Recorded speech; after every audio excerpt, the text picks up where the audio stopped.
অপমানকর ছিল।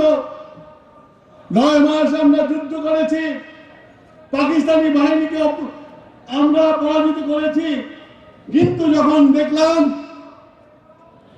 নিয়াজি সারেন্ডার করছে শুধু ভারতীয় সৈন্য বাহিনীর কাছে, বাংলাদেশের মুক্তিযোদ্ধার সবচেয়ে সর্বাধিনায়ক ওসমানীকে আমরা দেখলাম না। তারই ড্রেস ধরে আজকে মোদী বলছে যেটা ভারতের বিজয়, আমরা বাংলাদেশের 7 কোটি মানুষ যুদ্ধ করেছি, সেই যুদ্ধ বেহাত হয়ে গেছে। কার দোষে? এই আওয়ামী লীগের দোষে, বাংলাদেশের জনগণের দোষে না। একজন ভারতে বসে আছে, কি বাংলাদেশে নাকি সংখ্যালঘুদের অত্যাচার হচ্ছে।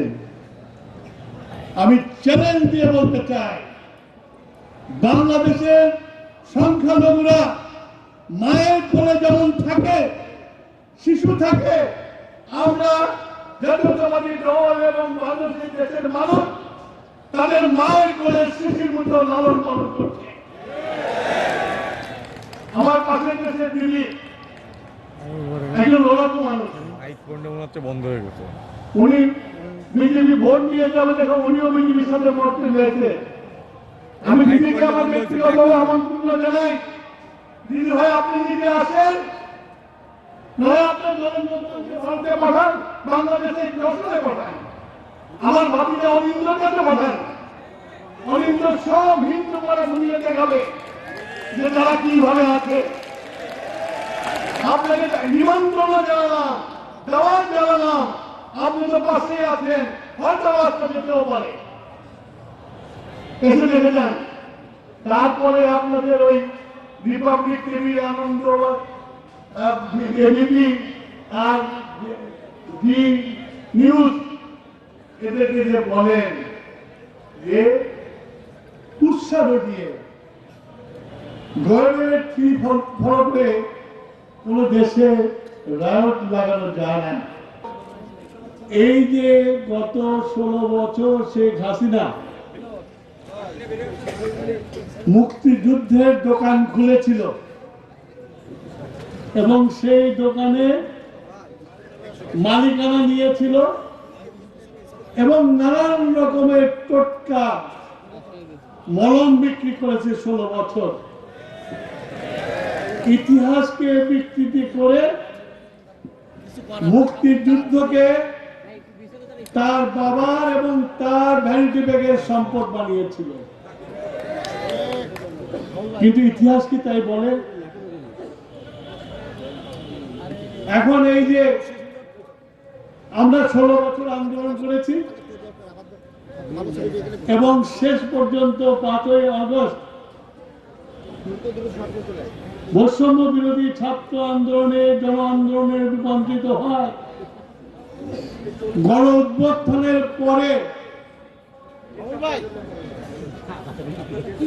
আওয়ামী লীগ 4 আগস্ট পর্যন্ত গাছের পাতাও আওয়ামী লীগ ছিল, কিন্তু 5ই আগস্টের পরে আর কাউকে খুঁজে পাওয়া যায় না। ঠিক এই যে আওয়ামী লীগের চরিত্র, এই চরিত্র কিন্তু নতুন না। আমরা 15ই আগস্ট এত বড় একটা হত্যা হয়েছিল, এত বড় একটা নির্দয় হত্যা হয়েছিল। হত্যার আগের দিন পর্যন্ত দেখেছি বাংলাদেশের ঢাকার গাছের পাতাগুলি পর্যন্ত বাসা। যে 15 আগস্ট হলো কাউকে খুঁজে পাওয়া যাচ্ছে না, তার নেতার লাশ পড়ে থাকলো, জহির সাহেবের কাছে পাঠিয়ে দিয়েছিল। বাঙালির তো হাইকোর্ট দেখানো যায় না।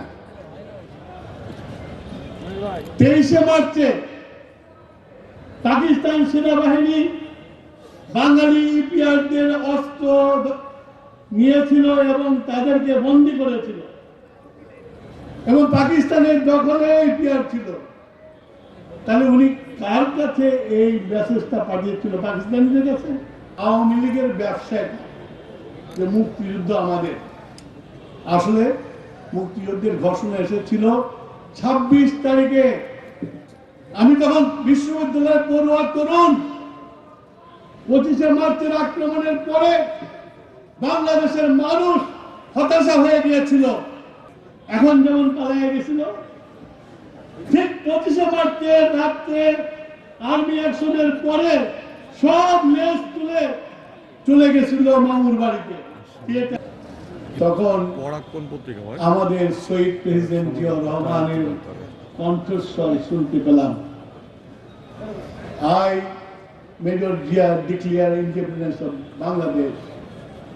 তার আগে ঘোষণা দিল বিদেশিদের সমর্থন পাওয়ার জন্য, I major Zia president of the provisional government of Bangladesh, I declare independence of Bangladesh. দরকার আছে আমি আপনাদেরকে নির্দেশ দেবো এই বিজয়ের দিনে যারা মানুষের মন জয় করেন, মানুষের শ্রদ্ধা আনেন, তাহলে মানুষ আপনাদের উপরে আস্থা আনবে। ওনারা বলেন বঙ্গবন্ধু মুক্তিযুদ্ধের ঘোষণা তো 7ই মার্চে দিয়েছে।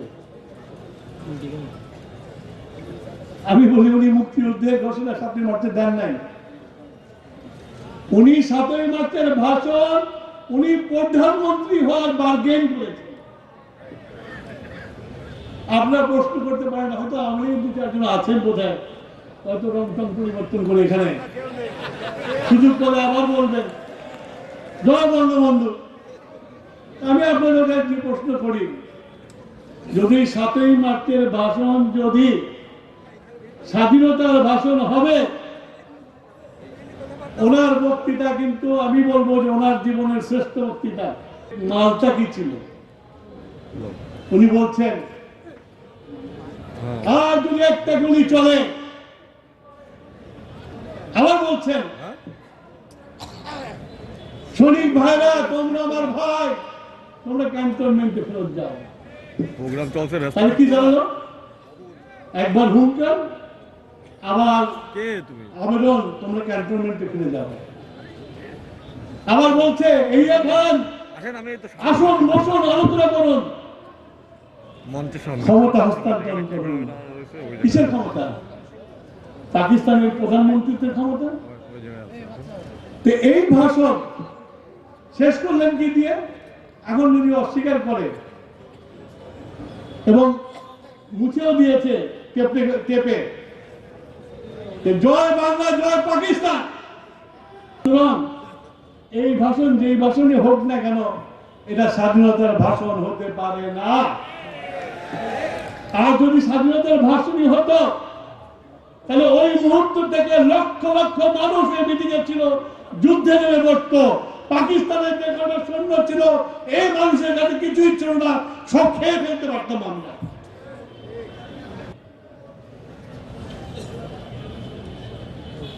শেখ মুজিবুর রহমান সাহেব 11 তারিখে এহিয়া খানের সাথে বৈঠক করতে বসে গেলেন। আলোচনা চলছে চলছে চলছে, ভুট্টো আসলেন, পাকিস্তান থেকে বড় বড় নেতারা আসলেন, তাদের সাথে আলোচনা করছেন। 24 তারিখে শেখ মুজিবুর রহমান সাহেবকে জিজ্ঞাসা করলো যে আলোচনার কি অগ্রগতি হচ্ছে। উনি বললেন অগ্রগতি না হলে আলোচনা চলছে কেমন করে। তার অর্থ ওনার প্রধানমন্ত্রীত্বের পর প্রায় ঠিক হয়ে গেছে, কিন্তু 25 তারিখের সকালের বৈঠকের পরে উনি ঘরে ফেরত গেছেন। যাওয়ার পরে ওনার কাছে নির্দেশ নেওয়ার জন্য ওনার দলের সেক্রেটারি মরহুম তাজউদ্দিন সাহেব এবং অনেক আওয়ামী লীগের নেতা ওনার কাছে গেলেন যে আপনার নির্দেশ কি। উনি বললেন তোমরা যার যার মতো আত্মগোপন করো। বলে আপনি? বলে আমি এখানে আছি। তখন তাজউদ্দিন সাহেব বললেন আমি টেপ রেকর্ডার এনেছি, আপনি স্বাধীনতার ঘোষণাটা দিয়ে দেন। উনি স্বাধীনতা ঘোষণা দিলেন না, বরঞ্চ তাজউদ্দিনদের বললে এই টেপ যদি থাকে তাহলে আমার ফাঁসির দড়ি তৈরি হয়ে যাবে।